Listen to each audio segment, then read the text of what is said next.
Mumtaz TV bersama menegakkan sunnah. Innal hamdalillah nahmaduhu wa nasta'inuhu wa nastaghfiruh wa na'udzu billahi min shururi anfusina wa sayyiati a'malina man yahdihillahu fala mudilla lahu wa man yudlil fala hadiyalah wa ashhadu an la ilaha illallah wahdahu la syarika lah wa ashhadu anna Muhammadan abduhu wa rasuluhu. Ya ayyuhalladzina amanu taqullaha haqqa tuqatih wa la tamutunna illa wa antum muslimun. Amma ba'd. Ahibati fillah, tak terasa.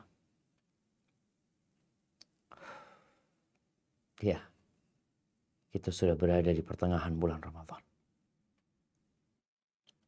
Hari ini hari ke-14 kita berpuasa.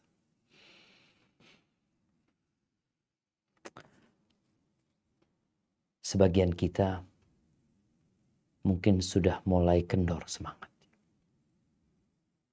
Buktinya apa? Soft-soft di dalam masjid mengalami kemajuan. Semangat, kesungguhan yang didapat di awal Ramadan itu dengan berjalannya waktu mulai melemah.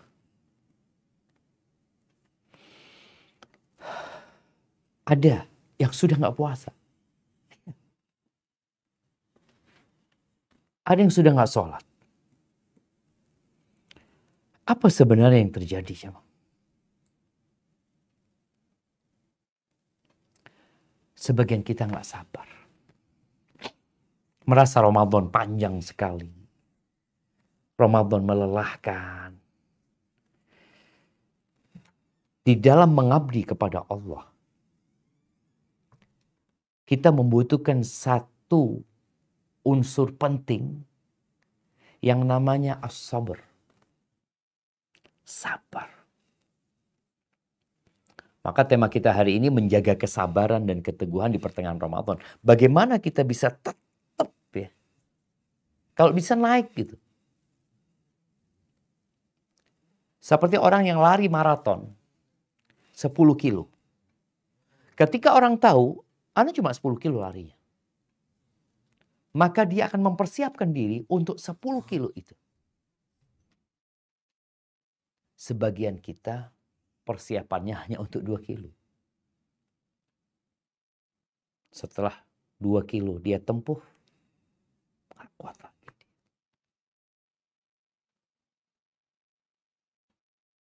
Berhenti sebelum garis finish. Menyerah sebelum selesai. Itu yang terjadi dengan sebagian kita. Orang yang bekerja di dunia itu perlu sabar. Terkadang Anda berjumpa sama kawan-kawan di kota Madinah yang sudah merantau puluhan tahun. Anda tanya, "Bang, betah di sini, Bang?" Enggak, tapi butuh. Kebutuhan ini menjadi faktor penguat orang bertahan. Antum kok tetap mau kerja di tempat itu sih? Capek, melelahkan, bosnya kasar. Butuh. Dan di bulan Ramadan ini, antum butuh nggak? Yang merasa tidak butuh, dia akan berhenti. Yang merasa butuh, dia akan bersabar. Kemudian Allah menyebutkan Ramadan ini ayyaman ma'dudat. Ayyam, beberapa hari cuma. Beberapa hari lama, Ustaz? Enggak. Kata Nabi SAW, bulan itu hakadha wa hakadha wa hakadha. 30 hari. Atau 29 hari. Dibandingkan dengan waktu engkau nggak berpuasa, jauh lebih banyak. Berapa persen sekarang? 10% enggak. 12 bulan, cuma sebulan. Engkau berpuasa. Ayyaman ma'dudat. Tapi memang diperlukan kesabaran.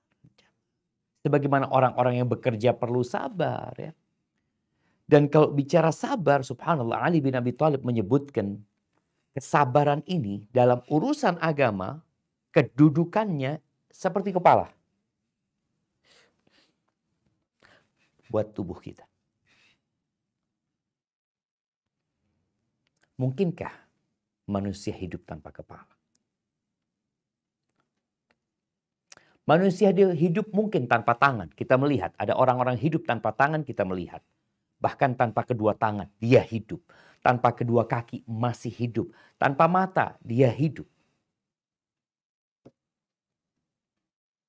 Tapi tanpa kepala, nggak akan ada kehidupan.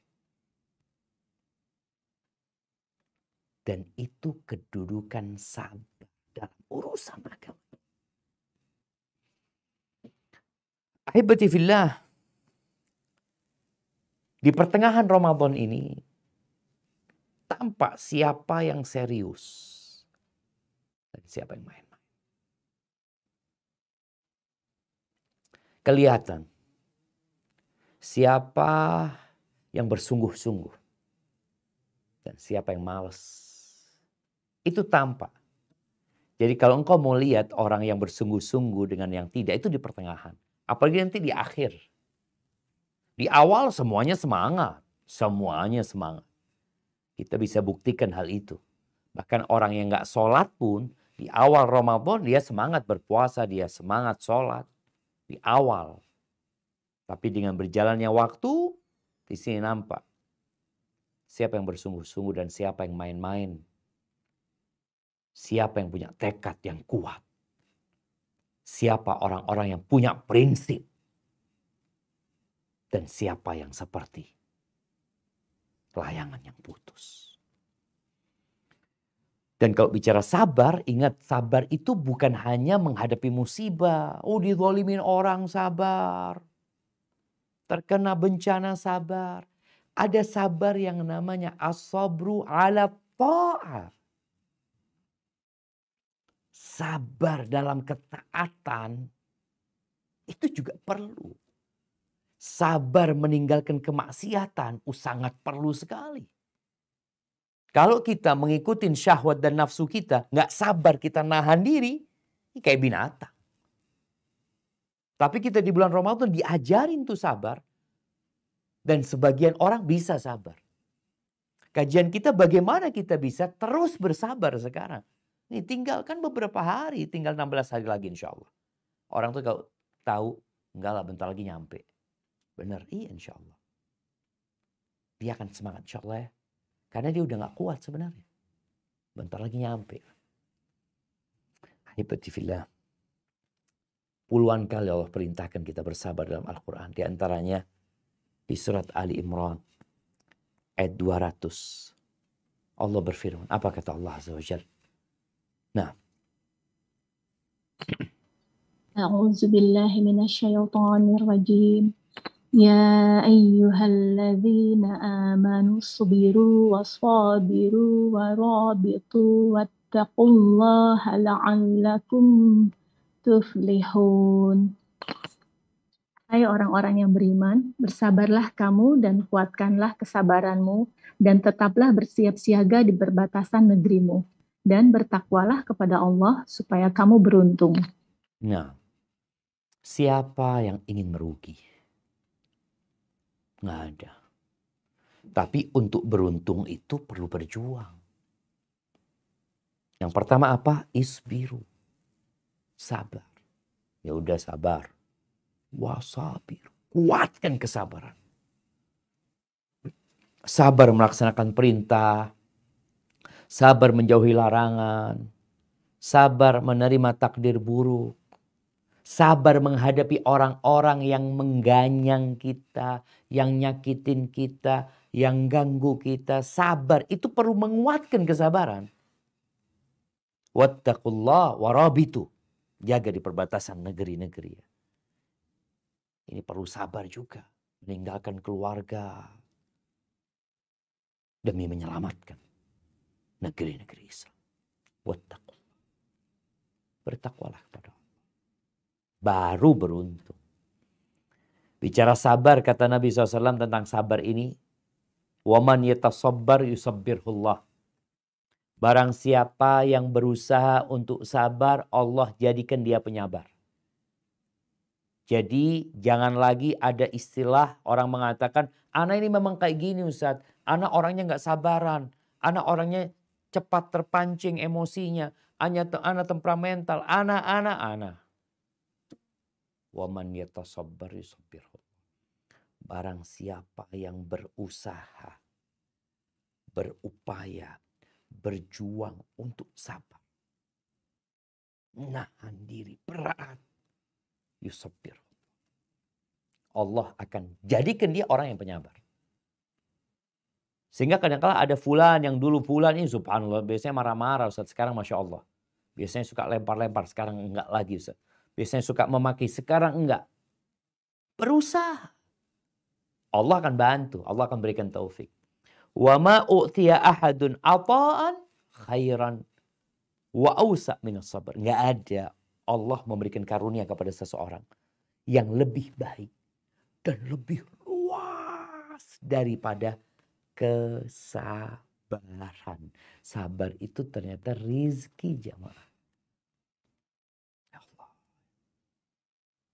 Hadits riwayat Bukhari wa Muslim. Tapi sabar itu membakar. Panas. Nggak semua orang mampu. Maka perlu minta sama Allah. Nabi SAW mengatakan wasabru diya. Sabar itu sinar. Panas. Panas dia. Menerangi tapi panas. Ada kan terang tapi nggak panas kan? Tapi sabar panas. Terkadang harus ada yang dikorbanin. Bicara sabar itu. Umar bin Khattab radhiyallahu anhu mengatakan khairu aishin adraknahu sabar. Kehidupan yang paling indah yang kami rasakan itu dengan kesabaran. Kalau enggak jadi indah. Engkau mau kaya, engkau mau seneng tapi enggak sabar, berantakan hidup. Karena sabar ini unsur yang harus selalu ada. Engkau mau nikah, harus sabar. Jomblo, harus sabar. Engkau kepingin punya anak, orang tua kepingin punya anak, kudu sabar loh. Lo kudu sabar loh. Hamil aja engkau, kudu sabar. Tapi kan gembira, tapi harus sabar. Muntah-muntah ya. Ini itu engkau harus tetap sholat. Nanti lahir anaknya, kudu sabar. Tambah lagi anak, kudu sabar. Maka Umar mengatakan kami mendapatkan kehidupan yang paling indah itu kalau dihadapi dengan sabar. Ahibati fillah. Para ulama membagi sabar itu ketiga bentuk. Yang pertama, sabrun billah. Sabrun billah. Pakai ba. Yang kedua, sabrun lillah. Yang ketiga, sabrun ma'allah. Yang pertama, billah, lillah, ma'allah. Ibnu Qayyim menyebutkan bahwa sabar billah, artinya sabar dengan Allah itu adalah permintaan tolong kepada Allah. Di mana dia melihat Allah lah yang mampu menyabarkan dia. Bahwa dia bisa seperti ini karena Allah Azza wa Jalla. Kalau bukan Allah yang menyabarkan, dia nggak bisa. Ini tingkatan pertama. Allah mengatakan wasbir wa ma sabruka illa billah. Sabarlah engkau nggak akan sabar kecuali dengan Allah. Artinya seorang hamba berusaha menyabarkan diri dan yakin Allah yang menyabarkan dia. Yang kedua, sabar lillah, sabar untuk Allah. Yaitu kesabaran yang pendorongnya adalah karena cinta sama Allah Azza wa Jalla. Dia sabar karena niat mencari keridhaan Allah Subhanahu wa taala, bukan untuk menunjukkan kepada orang bahwa dia mampu. Enggak. Aku enggak mampu. Aku sabar juga karena Allah memberikan kesabaran. Dan aku sabar ya karena untuk Allah juga. Nggak ada niat-niat lainnya. Nah, ada orang bertahan. Engkau bertahan kenapa? Ya udah, takdir Allah. Moga Allah kasih pahala. Tuh. Yang ketiga, sabar ma'allah. Sabar bersama Allah.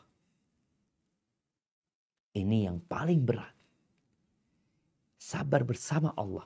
Yakni hamba ini mengikuti perintah Allah. Perintah Allah dia kerjain. Larangan Allah dia tinggalkan. Dikasih bala sama Allah ya dia terima. Dimanapun dia pergi, pokoknya dia bersabar bersama Allah Azza wa Jalla. Apa yang Allah mau? Apa yang Allah maui? Apa yang Allah kehendaki? Yang penting Allah ridho.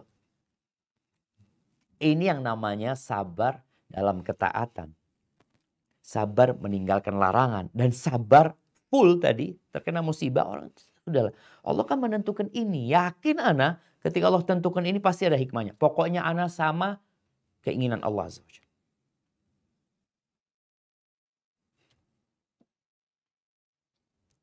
Gak semua orang mampu. Sebagian kita tingkatannya ya masih ya sabar billah dengan Allah. Allah yang menyabarkan dia tapi dia masih berat ya. Baik, sekarang kita sudah di pertengahan Ramadan. Bagaimana kita bisa sabar, tetap teguh sampai garis finish. Karena godaannya semakin hari semakin besar. Hembusan badai semakin kencang. Panggilan orang-orang yang nggak sabar banyak. Yakni yang ngajakin kita untuk seperti mereka. Apa saja faktor-faktor yang membantu kita untuk bisa sabar? Yang pertama, ikhlas. Orang yang beramal bukan karena ingin pujian, ingin sanjungan, yang dia cari hanya keridhaan Allah, maka dia akan bertahan. Mau berguguran kawan-kawan dia, mau sepi masjidnya, mau cuaca yang terik dan panas, dia akan tetap bertahan. Karena dia beramal untuk Allah. Nabi SAW ketika menyebutkan puasa, sholat malam, sholat di malam Lailatul Qadar. Beliau katakan, man shoma Ramadhana, man qama Ramadhana, man qama Lailatul Qadar. Barang siapa yang bangun malam, sholat malam di bulan Ramadan, yang sholat malam di Lailatul Qadar, yang berpuasa di bulan Ramadan, imanan wahtisaban, ghufira lahu ma taqaddama min dhanbi. Imanan, dia melakukan itu karena iman, bukan karena ikut-ikutan, bukan karena disuruh sama orang tua, bukan karena nggak enak dengan teman kerja, tapi karena iman wahtisaban, karena dia berharap sesuatu dari Allah Azza wa Jalla, maka dia akan bertahan. Allah akan berikan kepada dia sebuah anugerah. Apa anugerahnya? Ghufira lahu ma taqaddama. Allah akan ampuni dosa-dosa dia yang lalu. Nah, kita lihat fenomena di awal Ramadan, penuh itu masjid. Kita perlu meneliti ya, kenapa sih orang-orang kok rame? Apakah mereka melakukan itu imanan wahtisaban? Atau karena ngelihat, oh orang-orang pada sholat, anak seneng gitu ngelihat teman-teman pada sholat ya. Ingat masa kecil Ustaz. Bukan imanan wahtisaban. Maka di sini biasanya orang itu akan putus di tengah jalan. Karena yang mendorong dia bukan iman. Iman ini adalah motor penggerak. Antum lihat ya, ada mobil bagus tapi kalau motornya lemah, pelan jalan. mogok tengah jalan. Tapi antum lihat ada mobil mungkin penampilannya jelek ya. Aduh Zat, kalau dilihat bodinya udah tabrak sana, tabrak sini, dempul sana, dempul sini. Wipernya udah putus tapi mesinnya masih kuat. Jalan dia jemaah. Jalan. Maka kita perlu melihat kepada iman kita.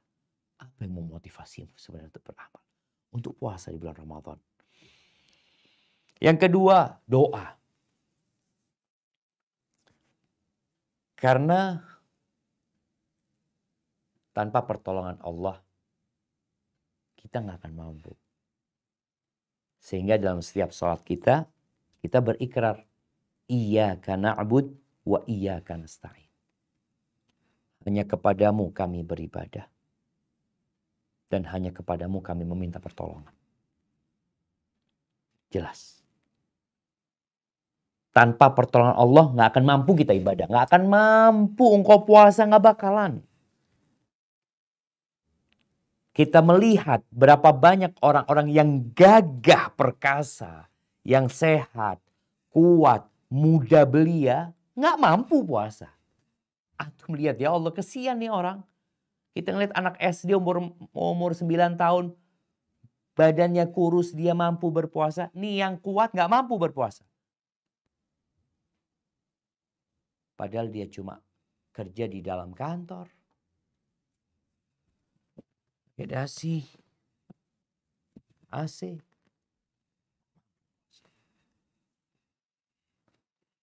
Di masjid kita lihat, yang sholat malam. Ada anak muda berdiri. Sampingnya ada orang tua udah sepuh. Kalau bicara fisik ya kalah orang tua ini. Yang muda ini mampu mendaki gunung. Yang tua dengkulnya udah sakit-sakitan. Mungkin punggungnya udah sakit-sakitan. Tapi ternyata ini orang tua mampu bertahan 23 rakaat. Berdiri. Yang muda capek. Ini berarti sholat pulang. Maka engkau perlu minta doa. Ketika dikumandangkan azan, seorang yang mendengar azan itu mengulangi yang diucapkan oleh muadzin. Kecuali ketika panggilan. Hayya 'alas shalah. Kita tidak mengatakan hayya 'alas shalah. Hayya 'alal falah, kita tidak ngulangin hayya 'alal falah, tapi kita mengatakan la haula wala quwwata illa billah. Ya. Nggak ada kekuatan, nggak ada daya yang dapat membantu kita kecuali Allah Azza wa Jalla. Itu billah tadi. Hanya Allah yang mampu. Maka kita perlu berdoa. Antum doanya apa sekarang nih? Di pertengahan Ramadan antum minta apa? Minta dikasih kekuatan untuk menyelesaikan Ramadan apa enggak? Doanya Allahumma inni ala dzikrika wa syukrika wa husni ibadatik. Doanya ya muqallibal qulub tsabbit qalbi ala dinik. Ya musarrifal qulub sarrif qulubana ala ta'atik. Allah maqsim lana min ta'atika ma tuballighuna bihi jannah. Antum minta apa? Sebagian kita di waktu-waktu mustajab berdoa di bulan Ramadan ini yang diminta dunia. Yang diminta nanti dia mau nikah. Engkau nggak minta yang sekarang nih. Gimana sekarang minta ya Allah, doa Allah mudah-mudahan nanti aku bisa qiyamul lail. Supaya ditetapkan sampai mati ya Allah aku di atas agamamu ya Allah. Aku ingin husnul khatimah ya Allah. Berikan kepada aku petunjuk. Berikan kepada aku rasa takut. Berikan kepada aku semangat. Kita kadang-kadang nggak doa. Rabbana la tuzigh qulubana ba'da idh hadaitana wa hab lana min ladunka rahmah innaka antal wahhab. Ditetapkan di atas agama Allah. Allahumma hdini wa yassiril huda liya. Ya Allah berikan petunjuk kepadaku dan mudahkan petunjuk itu untuk aku. Maka kalau dilihat doa-doa Nabi SAW, subhanallah. Allahumma habib ilainal iman. Ya Allah cintakan kepada kami iman. Wa zayyinhu fi qulubina. dan hiasi di hati kami. Wa karrih ilainal kufra wal fusuqa wal isyan. Bencikan kepada kami kekufuran. Bencikan ya Allah. Supaya kami jadi benci. Cintakan keimanan, bencikan kepada kami kekufuran, kefasikan, dosa-dosa kecil, kemaksiatan. Waj'alna minar rasyid. Jadikan kami orang yang mendapatkan petunjuk. Yang ketiga, perlu bersegera, tidak menunda-nunda amalan, dan perlu meragamkan ibadah kita. Orang tuh kadang-kadang bosan dengan satu model ibadah. Terus banyak kan ibadah yang lainnya. Bicara bersegera, karena yang namanya taswif itu termasuk tentaranya iblis. Taswif, menunda-nunda, nanti ini itu jangan. Sekarang ini tinggal antum yang ngomong nanti udah 14 Ramadan. Oh nanti anak akan baca Quran, nanti anak akan sedekah, nanti bentar lagi selesai Ramadan ini kok belum berbuat. Oleh karena itu Abdullah bin Umar memberikan nasihat, idza asbahta fala tantadhiril masa. Engkau kalau di pagi hari jangan nunggu sore. Udah sekarang kau lakukan. Kalau sore jangan nunggu pagi. Karena waktu kita nggak banyak. Jarum jam itu terus nggak bisa dibalikin. Maka jangan menunda-nunda amalan, kemudian bersegera. Di surat An-Nisa ayat 66-67. Apa kata Allah Azza wa Jalla? Nah.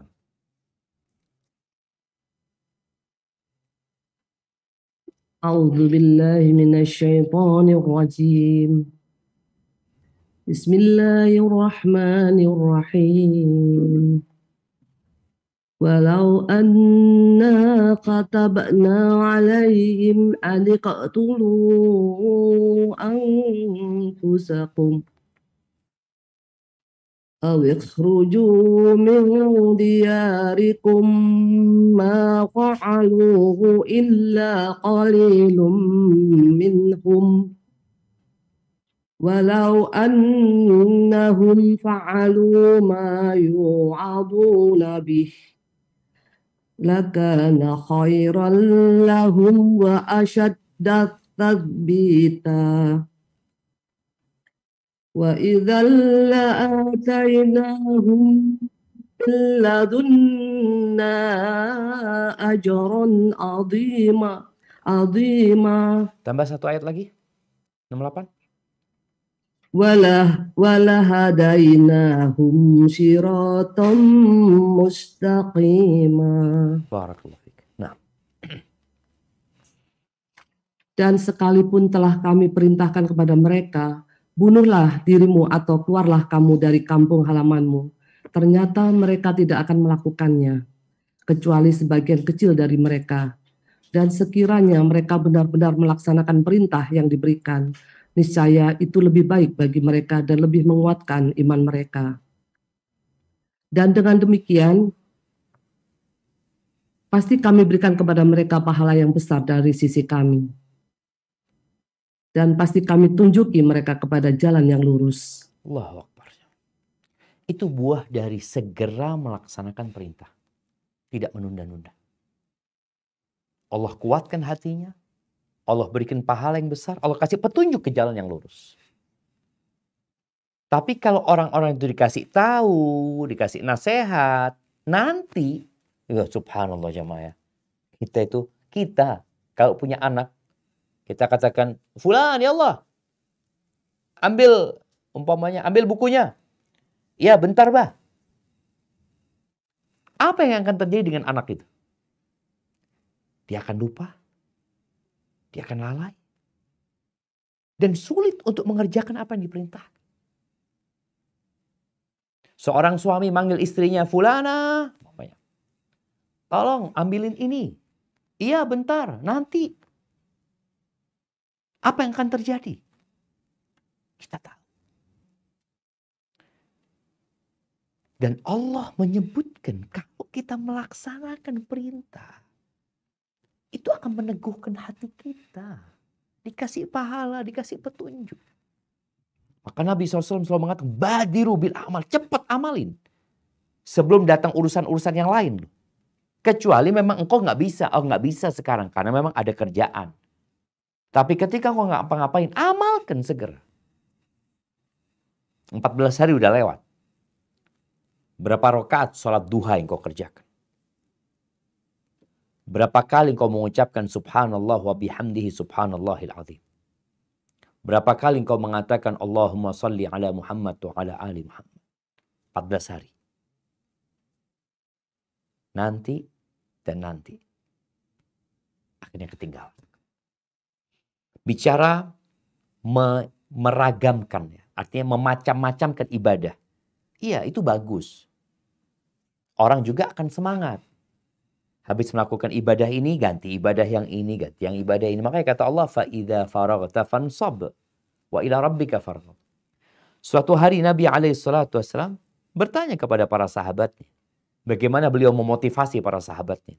Beliau tanya, Man asbah minkumul yawma sha'iman. Siapa yang hari ini puasa? Kata Abu Bakar, ana, aku ya Rasulullah. Man ittaba'a minkumul janazah. Man ittaba'a minkumul yawma janazatan.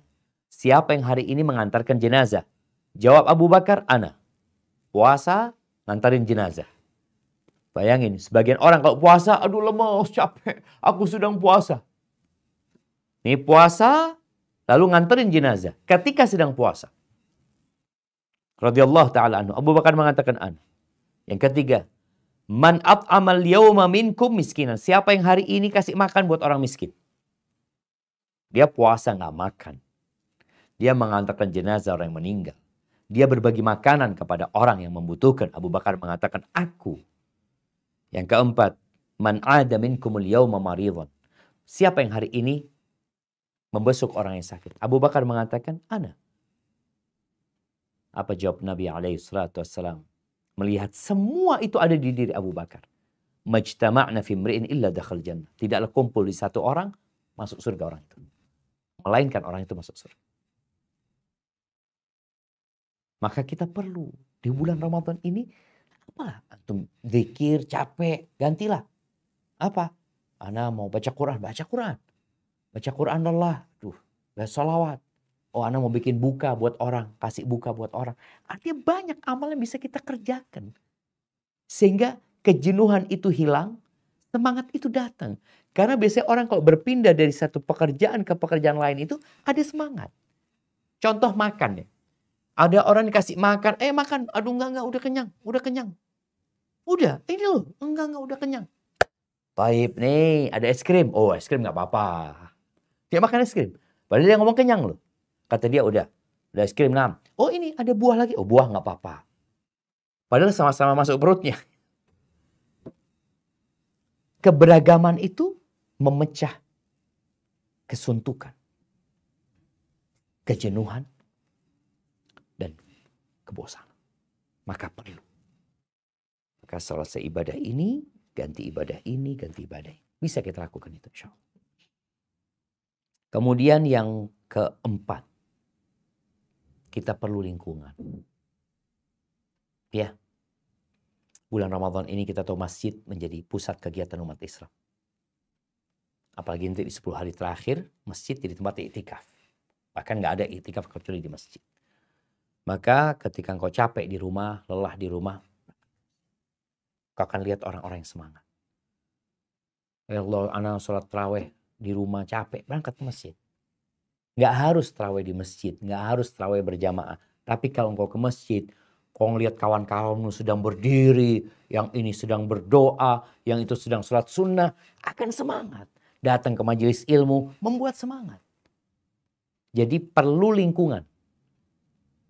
Kalau bicara lingkungan, maka nggak ada lingkungan yang lebih baik daripada rumah Allah Azza wa Jalla. Maka tolong ke sana. Hadis-hadis tentang keutamaan masjid banyak sekali ya. Wanita memang lebih baik di rumah. Namun sama juga perempuan. Boleh ke masjid. Bukan nggak boleh ke masjid. Apalagi kalau dia di rumah malas, di masjid dia jadi semangat. Ahsan berangkat ke masjid dia.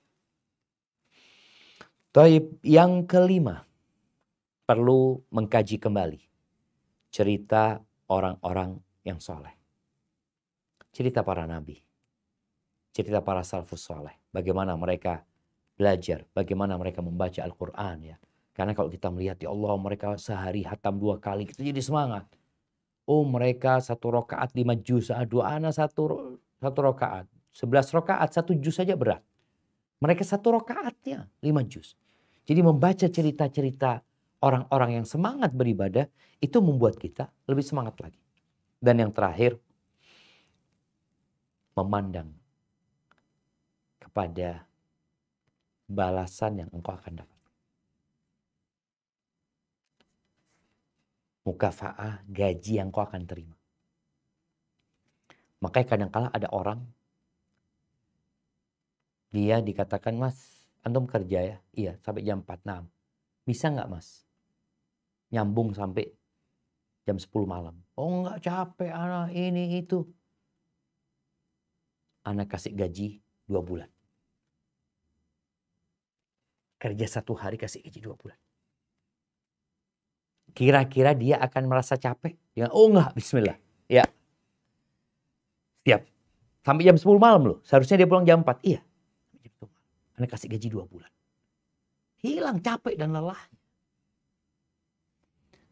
Oleh karena itu Allah Azza wa Jalla berfirman di surat Al-Baqarah ayat 45-46. Ya. Surat Al-Baqarah ayat 45-46. Kita akan lihat bagaimana Allah memotivasi hambanya untuk bersabar. Kemudian Allah sebutkan kesabaran ini jadi ringan nanti. Buat siapa? Coba kita baca. Nah. A'udzu billahi minasyaitonir rajim. Wasta'inu bis-sabri was-shalah. Was-shalah. Wa innaha lakabiratun illa 'alal khashi'in. Alladzina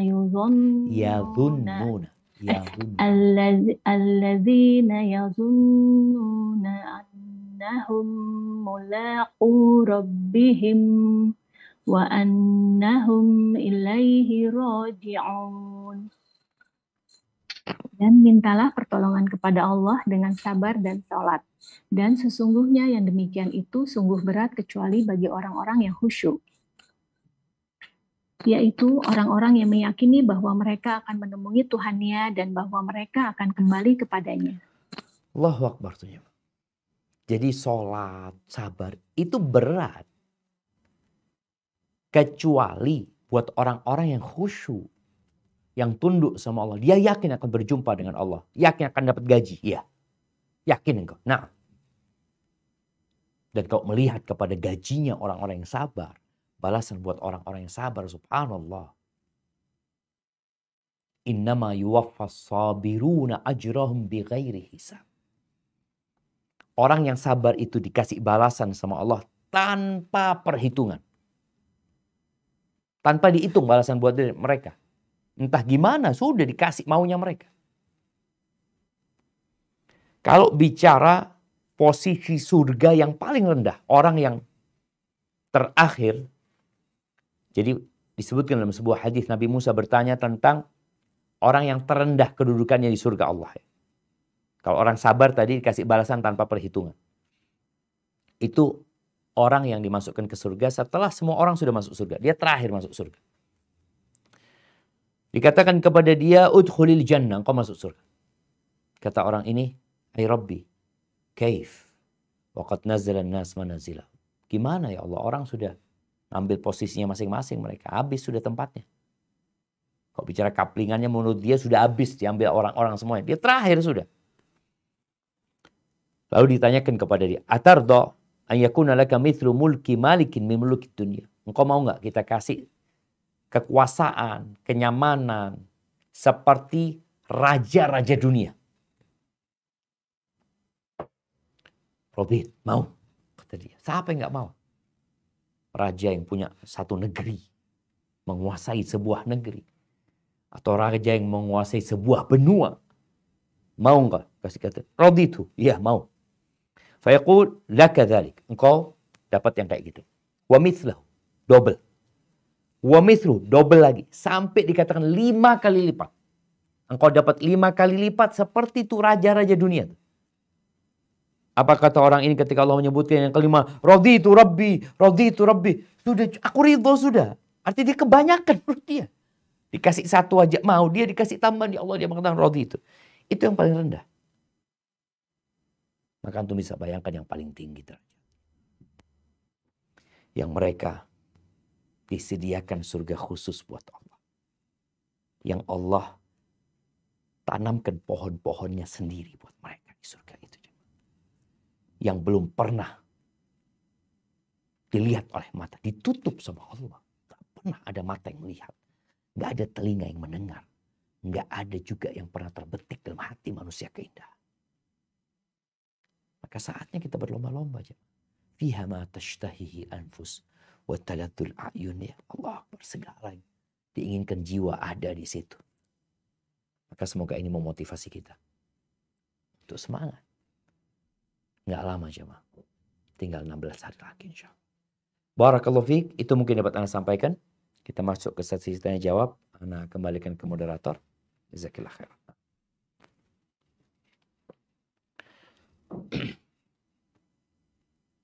Alhamdulillah Ustaz.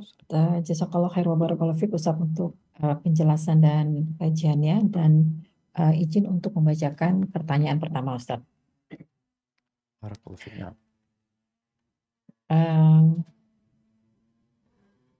Ya. Bismillah. Assalamualaikum warahmatullahi wabarakatuh Ustaz. Semoga Ustaz selalu dalam lindungan Allah. Ustaz, afwan, dalam kajian bulan lalu, Ustaz mengajak agar kita tidak hanya mengejar khataman Quran selama Ramadan ini, tapi juga agar bisa menjiwai Quran.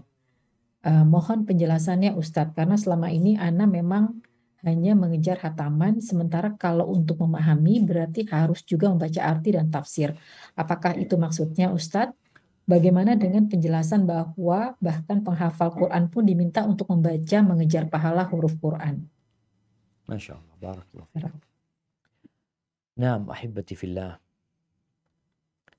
Bicara Ramadan ini syahrul Quran. Bulannya Al-Quran. Dan Al-Quran itu diturunkan bukan sekedar untuk dibaca. Maka kalau kita lihat, Allah menyebutkan tentang Al-Quran, kitabun anzalnahu ilaika mubarakun. Kitab yang kami turunkan kepadamu penuh dengan berkah.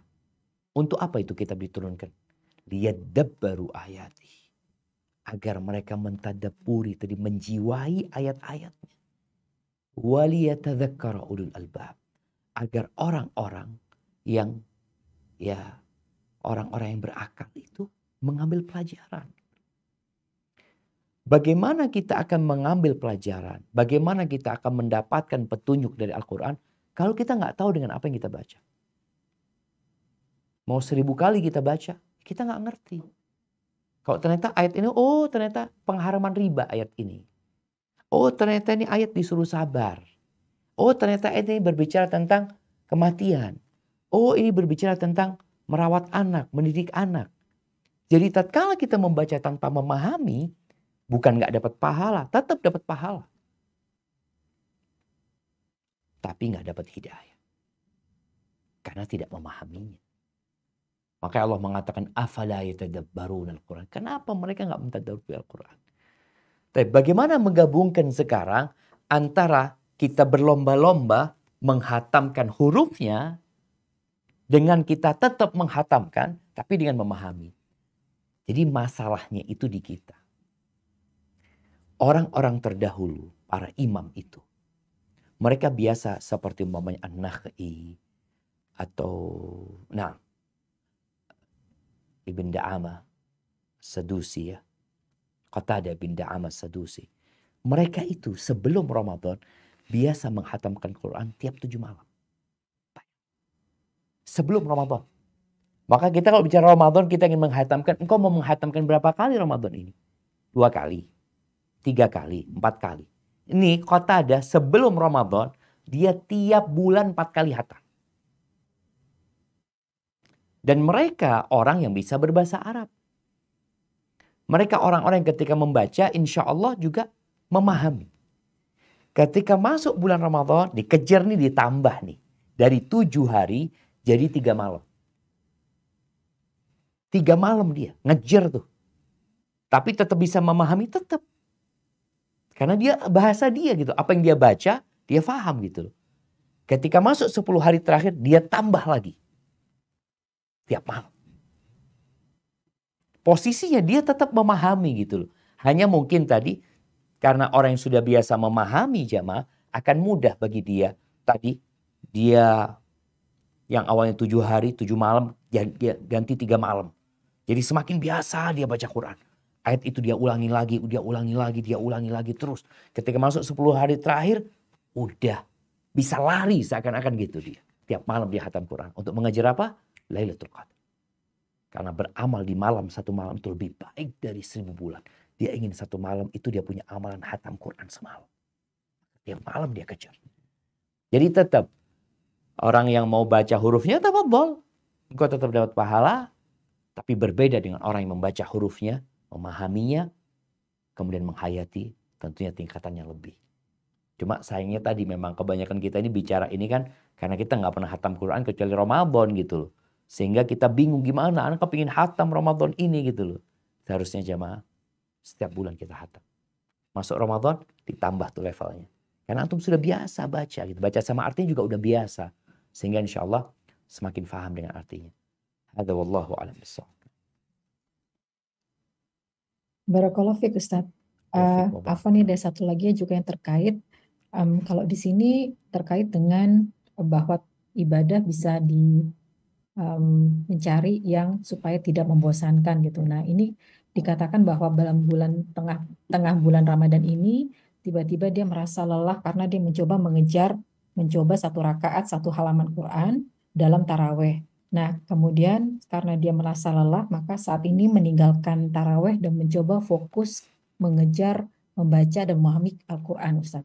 Apakah yang dilakukan ini sesuai, Ustaz? Masya Allah, barakallahu fikum. Nah, ahibati fillah, kondisi jiwa manusia itu labil. Sehingga kadangkala kita kalau bangun tidur, itu nggak bisa langsung lari. Maka perlu ya perenggangan ya kita seperti itu. Kita jalan pelan-pelan ya. Perlu pemanasan. Yang jadi masalah sebagian kita itu nggak pemanasan langsung. Akhirnya yang terjadi seperti orang yang mau lari tengah jalan, dia tahu larinya ini 10 kilo. Tapi karena dia nggak pemanasan, dia nggak pelan-pelan, akhirnya dia nggak selesai. Mungkin itu yang terjadi dengan saudari kita. Dia ingin 1 halaman. Dan nggak banyak 1 halaman, sebenarnya nggak banyak jemaah. Kalau bicara 1 halaman ini, ya tadi Nabi SAW 1 rakaat 100 halaman. 100 wajah ya. 100 halaman. Beliau membaca 5 juz ya. 1 rakaat. Jadi kalau dihitung 1 halaman dikit sekali sebenarnya. Tapi karena dia belum terbiasa, maka jadinya mutung di tengah jalan. Ambil yang kau mampu. Ketika tadi umpamanya engkau 1 halaman, ya Allah capek. Allah turun jadi setengah halaman. Setengah halaman. Oh semangat setengah halaman. Oke setengah halaman. Nanti semangatnya datang lagi 1 halaman lagi. Tambah lagi semangatnya naik lagi. Jadi mengikuti naik turunnya iman. Nggak masalah. Kemudian tambah dengan ibadah yang lain. Nggak apa-apa. Anak kan setengah halaman aja. Anak mau baca di luar sholat. Tambahannya. Oke nggak apa-apa. Jadi yang pertama perlu pemanasan. Yang kedua perlu doa. Tadi kita bicarakan tuh faktor yang membuat orang itu semangat. Perlu doa, perlu keikhlasan kita. Perlu melihat bagaimana semangat orang-orang terdahulu. Apa yang akan kita dapatkan. Itu insya Allah semua akan menjadi motor yang menggerakkan kita. Hadza wallahu a'lam bissawab. Barakallahu fiik Ustaz.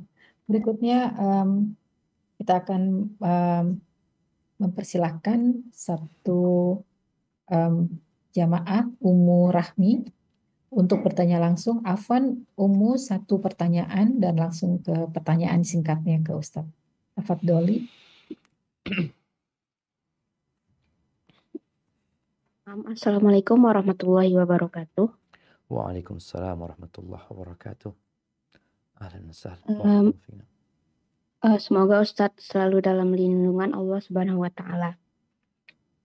Mohon Amin. maaf jika pertanyaan ini di luar tema Ustadz. Siap. Bagaimana hukumnya seorang perempuan yang umroh atau haji tanpa mahramnya?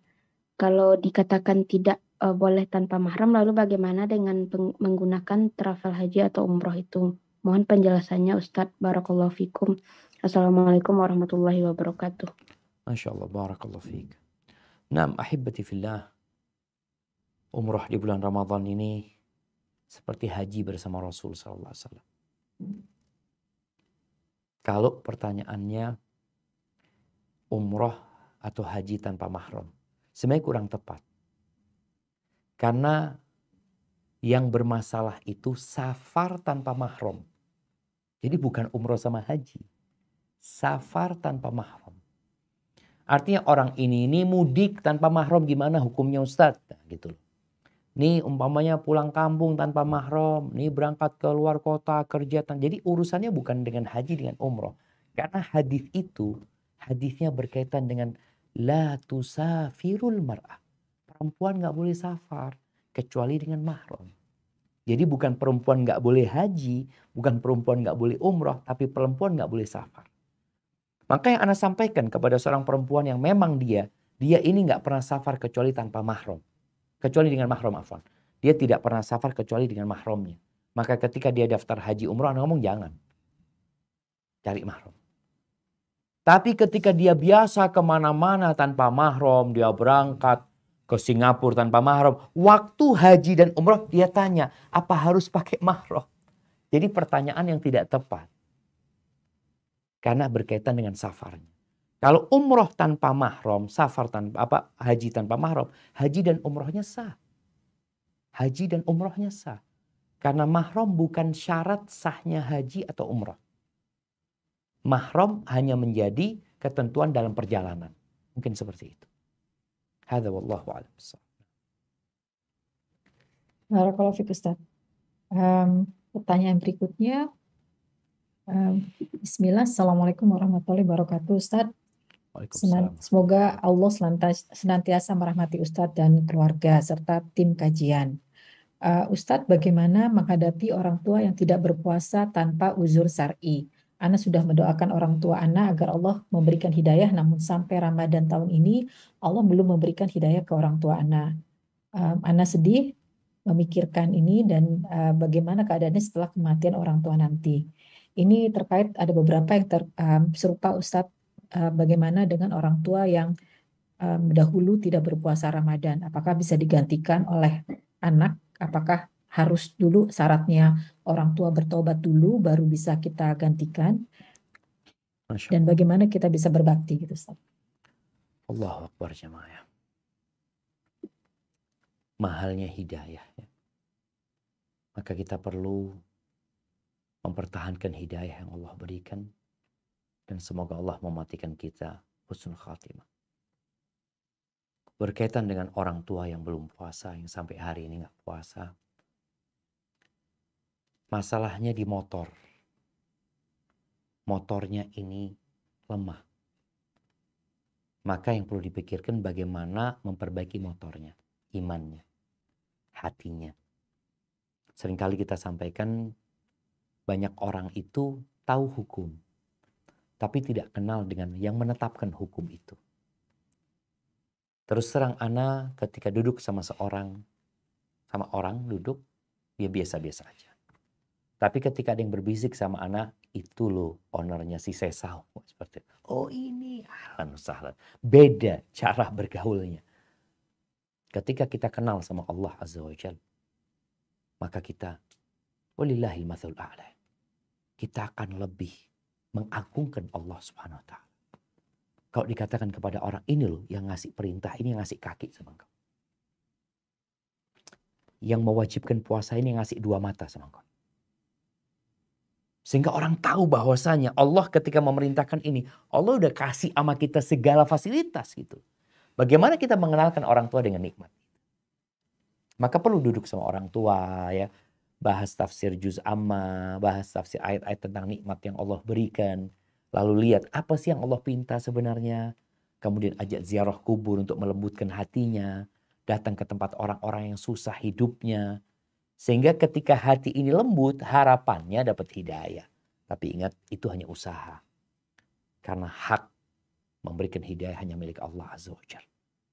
Nabi nggak bisa kasih hidayah alaihi salatu wassalam kepada pamannya. Allah mengatakan, innaka la tahdi man ahbabta. Kau tidak dapat memberikan hidayah kepada orang yang kau cintai. Nggak dapat. Walakin Allah yahdi man yasha. Akan tetapi Allah yang memberikan hidayah kepada siapa yang Allah. Baik, dan Allah beritahu siapa yang pantas mendapatkan hidayah. Intinya ada usaha dari anak. Mendoakan orang tuanya agar dapat hidayah. Dan menjadikan beberapa cara tadi. Datang kajian umpamanya. Semoga Allah memberikan hidayah. Adapun berkaitan dengan orang tua yang tidak puasa. Ya, selama dia muslim, doakan dia. Walaupun dia sudah meninggal dunia. Apakah bisa menggantikan puasa mereka yang tidak berpuasa, Ustaz? Jadi ingat, meninggalkan puasa itu ada dua macam. Ada yang karena udzur dan ada yang tanpa udzur. Yang tanpa udzur nggak bisa diganti. Nah, memang dia nggak mau. Dia memang nggak mau puasa. Kenapa diganti terus gitu? Dia nggak mau puasa. Itu akan jadi dosa buat dia. Adapun yang dengan udzur, orang tua, Masya Allah, dia bulan Ramadan ini sakit umpamanya. Sakit, Alhamdulillah. Kemudian dia di bulan Syawal sehat. Dia waktu Ramadan nggak puasa. Di Syawal sehat, tapi belum sempat bayar. Tahu-tahu Dzulqa'dah meninggal dunia. Maka diganti. Boleh keluarga yang menggantikan. Tapi kalau ternyata dia di bulan Ramadan ini sakit sampai meninggal sakitnya. Artinya dia nggak punya kesempatan untuk bayar. Maka utang itu memang dia nggak punya kesempatan untuk bayar karena dia meninggal dunia. Jadi yang diganti itu yang punya kesempatan untuk bayar, kemudian dia belum bayar. Tapi kalau dia tadi meninggal karena memang dia nggak punya kesempatan untuk bayar, ya nggak perlu dia bayar sebenarnya karena Allah belum memberikan kesempatan buat dia untuk melunasinya. Hadza wallahu a'lam bishawab. Nah. Jazakallah khair Ustaz. Masih ada waktu ya Ustaz ya? Kita punya waktu 10 menit lagi. Nah, Iya. Ya, baik kalau Ustaz. Pertanyaan berikutnya Ustaz. Assalamualaikum warahmatullahi wabarakatuh. Waalaikumsalam warahmatullahi. Semoga Allah merahmati Ustadz, keluarga, tim Sisesa, dan seluruh umat Islam. Izin bertanya, Ustadz mohon nasihatnya. Sebelumnya saya adalah mualaf sehingga di tahun ini saya baru belajar Al-Quran. Mohon nasihatnya apakah ada pengganti ibadah lainnya? Mungkin maksudnya di selama Ramadan ini Ustadz. Apakah bisa hanya dengan mendengarkan murotal atau mendengarkan suami mengaji? Masya Allah ya. Ahlan wa sahlan. Ahlan wa sahlan. Buat mereka yang baru masuk Islam ya.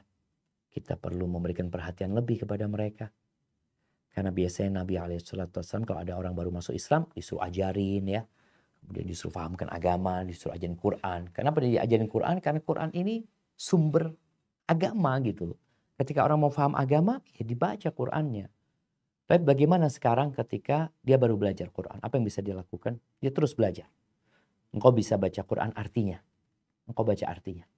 Engkau dengarkan suami, nggak ada masalah. Karena memang Allah mengatakan, wa idza quri'al Qur'an fastami'u lahu wa ansitu la'allakum turhamun. Apabila dibacakan Quran, dengarkan, perhatikan supaya dapat rahmat dari Allah Azza wa Jalla. Nabi SAW terkadang beliau mendengarkan bacaan para sahabat. Beliau meminta kepada Abdullah bin Mas'ud ya untuk membacakan Quran, beliau menyimak mendengarnya. Jadi itu bisa dilakukan. Jadi semua amal soleh yang bisa dilakukan, kerjakan. Baca Quran kau mungkin belum bisa, engkau bisa mendengarkan, menyimak dan membaca artinya. Jadi ketika suami membaca umpamanya satu halaman, setelah dibaca engkau baca artinya. Kau setelah mendengarkan suami atau mendengarkan suami dengan membaca artinya. Mungkin seperti itu. Dan semoga engkau istiqamah ya, dimatikan di atas agama Allah ini. Barakallahu fiik. Barakallahu fiik Ustaz. Baik, berikutnya kita akan kembali mengundang Ukhti Sarah Linda.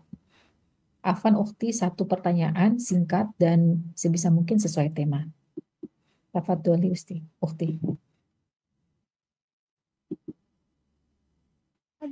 Semoga Allah melindungi Ustadz dan keluarga. Afan Ustadz, anak izin bertanya. saya sedang hamil, muda, dan tidak berpuasa hari ini. Apakah saya masih bisa mendapatkan keutamaan bulan Ramadan ini, Ustadz? Jazakallahu khairan, barakallahu fiik, Ustadz. Masya Allah, barakallahu fiik. Nah, ahibati fillah, Ramadan ini masa yang penuh dengan berkah. Hari-hari yang penuh dengan kebaikan. Siapa saja yang hidup di bulan Ramadan ini, dia dapat mendapatkan rahmat itu. Asalkan dia bertakwa kepada Allah Azza wa Jalla. Seorang yang sudah tua renta, yang tidak mampu berpuasa, dia juga tetap dapat keutamaan Ramadan. Ketika dia memanfaatkan waktu itu. Anak memang nggak puasa umpamanya, tapi engkau bisa baca Quran. Engkau bisa memberi buka orang-orang yang berpuasa. Engkau masih bisa sholat malam. Engkau bisa berzikir, engkau bisa berdoa. Begitu pula wanita yang berhalangan. Datang bulan, ya, nifas, atau dikatakan nggak berpuasa karena dia hamil muda. Apakah dia dapat keutamaan? Tetap dia mendapatkan keutamaan ini dengan memperbanyak amal ibadah. Dia memang nggak bisa puasa, tapi kan bukan hanya puasa amalannya. Ada banyak amalan lain. Mungkin itu yang bisa engkau lakukan dan memperbanyak hal itu. Apakah mungkin dapat Lailatul Qadar orang yang nggak puasa? Mungkin. Kalau dia nggak puasa karena udzur. Di malam-malam itu orang nggak puasa. Lailatul Qadar itu malam. Nggak ada orang puasa di malam hari. Puasanya di siang hari. Sehingga subhanallah ya, malam itu semuanya bisa dapat. Tinggal engkau sungguh-sungguh enggak untuk memperbanyak amalan di malam-malam yang penuh dengan berkah itu. Hadza wallahu a'lam bissawab. Nah. Barakallahu fiik, Ustaz.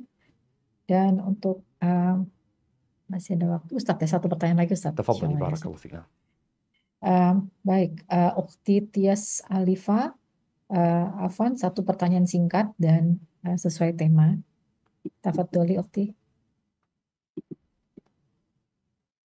Assalamualaikum warahmatullahi wabarakatuh, Ustaz. Waalaikumsalam warahmatullahi wabarakatuh. Ahlan wa sahlan. Barakallahu fiik. Barakallahu fiik ilmunya, Ustaz. Afwan izin bertanya, untuk wanita yang ada uzur syar'i tidak tarawih di masjid dan melakukan sholat tarawihnya di rumah, bagaimanakah cara sholat tarawih yang benar untuk 4 rakaat 1 salam? Apakah setiap rakaatnya membaca surat pendek? Dan apakah ini berlaku juga untuk semua sholat sunnah seperti sholat tahajud 4 rakaat, sholat duha 4 rakaat, juga sholat rawatib 4 rakaat? Mohon bimbingannya, Ustaz. Jazakallahu khair. Masya Allah, barakallahu fiik. Nah, ahibati fillah. Berkaitan dengan sholat tarawih 4 rakaat ya. Memang sebagian ulama, kalau bicara sebagian kecil ulama, membolehkan hal itu. Karena hadis Aisyah radhiyallahu taala anha di mana Nabi alaihi salatu wasallam shalla arba'an. Beliau sholat 4 rakaat, ya sudah 4 rakaat full dia sholat. Baca surat di setiap rakaatnya. Bukan seperti yang sholat duhur ya. Di rakaat ketiga keempat kita tidak membaca surat. Tapi baca surat semuanya. Namun yang lebih baik ya. Dan insya Allah itu yang sesuai dengan sabda Nabi SAW. Nabi ketika ditanya sholat malam. Beliau mengatakan mathna. Sholat malam itu 2-2. Kalau engkau takut subuh, tutup dengan witir. Akan tetapi ada hadis Aisyah mengatakan Nabi sholat arba. Nabi sholat 4 rakaat. Kemudian beliau sholat 4 rakaat. Kemudian beliau sholat 3 rakaat. Ini seperti yang kita lihat ya. Di beberapa masjid mereka sholatnya 4-4-3. Ada juga hadis berkaitan dengan man sholat arba'an qabla ad-duhur. Siapa yang sholat 4 rakaat sebelum duhur. 4 rakaat langsung. Boleh. 2-2 lebih baik sebenarnya kalau Anda lihat. Asar juga seperti itu. Jadi tetap di semua rakaat membaca surat. Karena memang itu tidak seperti sholat duhur yang di 2 rakaat pertama kita membaca surat. Di 2 rakaat kedua kita tidak membaca surat. Mungkin seperti itu buat para wanita. Maka lebih ya ini anjuran ya. Bukan larangan ya. Tetap boleh sholat 4 rakaat. Tapi yang lebih baik tetap 2 rakaat insya Allah berdasarkan riwayat-riwayat hadis yang lebih banyak dan praktek dari para sahabat seperti itu juga. Namun kalau ada yang mau 4, kita tidak boleh mengingkari. Hadza wallahu a'lam bishawab. Itu mungkin yang ana pahami ya. Kurang lebihnya mohon maaf. Yang benar dari Allah Azza wa Jalla, yang salah dari diri ana pribadi. Ingat jamaah, kita belum sampai finish. Hari-hari ini semakin mendekat ke finish. Dan seharusnya semakin mendekat ke finish, engkau semakin semangat. Tapi yang jadi masalah, semakin mendekat ke finish, ada mudik, ada belanja, ada bikin kue, ini macam godaannya semakin besar. Tapi insya Allah kalau engkau punya tekad yang kuat, kau bisa melewati godaan tersebut. Dan semoga Allah memberikan Lailatul Qadar kepada kita semua. Jazakumullah khair. Anda kembalikan ke moderator. Wabarakallahu fiik. Assalamualaikum warahmatullahi wabarakatuh.